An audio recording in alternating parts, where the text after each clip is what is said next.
Ian Shoales, robots are surprisingly diverse, at least in pop culture. We have shy robots, robots from the future that want to kill us, handy butler robots, robots that perform surgery, fun little robot pals, sex toy robots.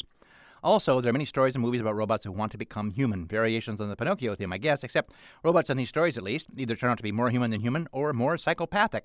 Or they're all powerful, like Gort and Day the Earth Stood Still, tolerant of humans, unless we step out of line.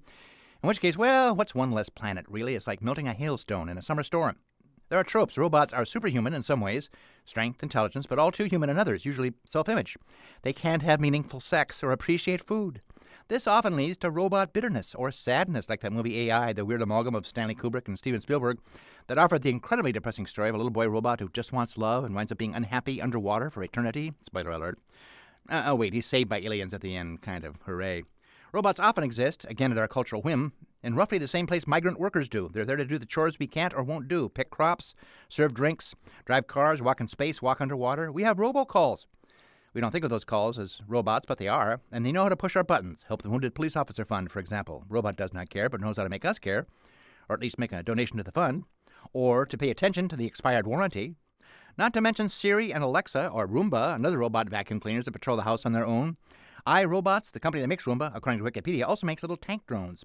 AI apps that can control robot swarms, whatever that might mean. All-terrain rescue and firefight vehicles designed to avoid all obstacles. Reconnaissance robots that run underwater. And miniature robots, little tiny robots designed to boost radio communication in battle zones. Whee! Despite all that, killer robots from space or the future are rapidly becoming passé. Bye-bye, Terminator. We are clearly being prepared for a new world in which all the jobs will be done by robots. Only there might not be enough humans left because we didn't have the sense God gave a goose and refused to take the vaccination that would have saved our life in the last pandemic. So now the robot vacuum cleaners roam sadly alone in a dust-free house.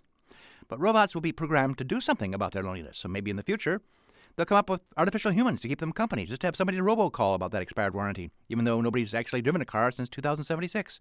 Robots did that for us, and we never went anywhere anyway. On the other hand, maybe, hello, Robo-Mom. She will be our algorithmically intuitive guide to the brave new immersive meta world promised by Mark Zuckerberg. We just put on the headsets and carp about vaccinations and liberty as Mama Bots stuff us with nutrients from Amazon. That's the dream. But I suspect that most robots, however, will never step into meta world. That's the domain of Zuckerberg, and to tell the truth, robots are a little bit afraid of the guy. They think he's a robot in denial. Oh, if true, I gotta go.